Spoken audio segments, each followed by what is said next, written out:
India आ world. 18 अगस्त 2025। दिल्ली की कूटनीति, दुनिया की सुर्खियां। अमेरिका के साथ व्यापारिक टकराव के बीच भारत की विदेश नीति ने इस हफ्ते तेज मोड़ लिया। एक तरफ वॉशिंगटन से बढ़ते टैरिफ दबाव का जवाब आत्मनिर्भरता प्लस किसानों की सुरक्षा के एजेंडा से दिया गया। दूसरी तरफ बीजिंग और मॉस्को के साथ सियासी कूटनीतिक ट्रैफिक अचानक तेज दिख रहा है। आज 18 अगस्त चीनी विदेश मंत्री वांग यी नई दिल्ली पहुंच रहे हैं। सीमा वार्ता का 24वीं दौर, फ्लाइट बहाली और व्यापार पर बातचीत तय मानी जा रही है। मोदी का संदेश, किसानों की ढाल, आत्मनिर्भरता की चाल। 15 अगस्त के लाल किले के संबोधन में पीएम नरेंद्र मोदी ने कहा कि भारत को खाद से लेकर जेट इंजन और ईवी बैटरी तक सब कुछ देश में बनाना होगा। साथ ही जीएसटी में अक्टूबर से कटौती का संकेत देकर घरेलू खपत बढ़ाने का रोड मैप रखा। मुख्य बात, किसानों के हितों की रक्षा किसी कीमत पर। यह सीधे सीधे उन अमेरिकी टैरिफों की पृष्ठभूमि में आया है जो भारतीय निर्यात पर भार डाल रहे हैं। 7 अगस्त को अमेरिकी टैरिफों के खिलाफ मोदी का भारी कीमत चुकाने को तैयार वाला बयान भी चर्चा में रहा। मैसेज साफ, भारत किसी एक ताकत के दबाव में नीति नहीं बदलेगा। एमईए की line to take, Gaza, Pakistan, America, सब पर स्पष्ट ब्रीफिंग। विदेश मंत्रालय की 14 अगस्त की साप्ताहिक ब्रीफिंग में आधिकारिक प्रवक्ता ने गाजा को लेकर भारत की सीज फायर, बंधकों की रिहाई, मानवीय सहायता और दो राष्ट्र समाधान वाली स्थायी पोजीशन दोहराई। पाकिस्तान की बयानबाजी पर कड़ा जवाब और इंडस वाटर ट्रीटी पर कोर्ट ऑफ आर्बिट्रेशन के अधिकार क्षेत्र को नहीं मानते की स्पष्टता भी आई।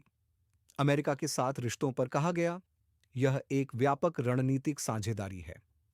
टैरिफ पर सरकार अपने बयानों का संदर्भ बनाए हुए है। चीन रूस ट्रैक, डीरिस्किंग या रीबैलेंसिंग। समय की सबसे बड़ी सुर्खी, भारत अमेरिका रिश्तों की ठंडक में भारत चीन चैनल फिर खुलते दिख रहे हैं।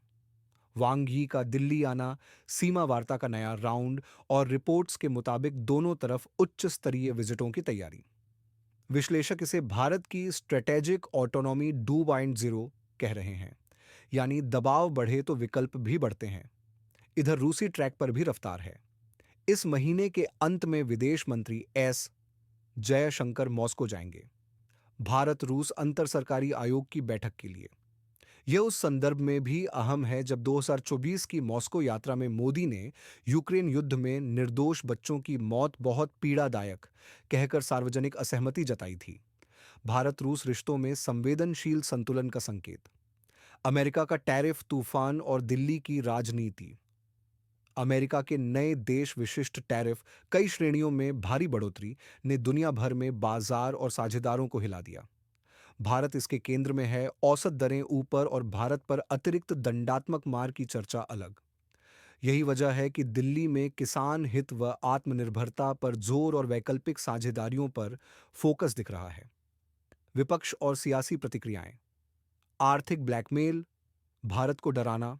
कांग्रेस नेता राहुल गांधी ने अमेरिकी टैरिफों को आर्थिक ब्लैकमेल और इंडिया को बुली करने की कोशिश कहा और सरकार की हैंडलिंग पर निशाना साधा। पार्टी अध्यक्ष मल्लिकार्जुन खड़गे ने भी रणनीतिक स्वायत्तता से समझौता नहीं का संदेश दिया। पंजाब भाजपा अध्यक्ष सुनील जाखड़ ने उलटे सुर में अमेरिकी दबाव के सामने पीएम के किसान हित स्टैंड के लिए राजनीतिक दलों और किसान संगठनों से समर्थन मांगा। इसे भाजपा फॉर्म इंपोर्ट लॉबी के खिलाफ राष्ट्रहित के तौर पर पेश कर रही है। वॉशिंगटन के भीतर भी मतभेद, अमेरिकी राजनीति में भी यह कदम सर्वसम्मति से समर्थित नहीं है। US house foreign affairs committee के डेमोक्रेट्स ने दलील दी कि भारत पर टैरिफ लगाने से पुतिन नहीं रुकेंगे। उनका सुझाव, यूक्रेन की सैन्य मदद बढ़े, भारत को निशाना न बनाया जाए। यह पंक्ति भारत को वैकल्पिक स्पेस देती है। आगे क्या? अगले 7-10 दिन में 3 नजराने लायक ट्रैक, येन वांग यी की दिल्ली वार्ता और एलएसी पर डीएस्केलेशन के संकेत। 2 जयशंकर की मॉस्को प्रक्रिया में ऊर्जा, रक्षा, पेमेंट चैनल पर प्रगति।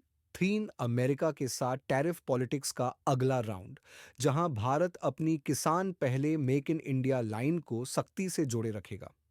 अगर ये तीनों ट्रैक साथ साथ चलते रहे तो 2025 की दूसरी छमाही में भारत का मल्टी अलाइनमेंट फिर से आकार लेता दिखेगा। एक तरफ क्वाड पश्चिमी टेक सप्लाई चेन, दूसरी तरफ ब्रिक्स एससीओ के भीतर प्रॉग्मेटिक एंगेजमेंट। बॉटम लाइन, इंडिया आज भी स्ट्रेटेजिक ऑटोनॉमी की अपनी क्लासिक स्क्रिप्ट पर खेल रहा है। तरीका बदला है, टोन सख्त हुई है, पर सिद्धांत वही है। राष्ट्रीय हित सर्वोपरि, दबाव में झुकाव नहीं। और जहां दरवाजा बंद दिखे, वहां नया दरवाजा खोलो।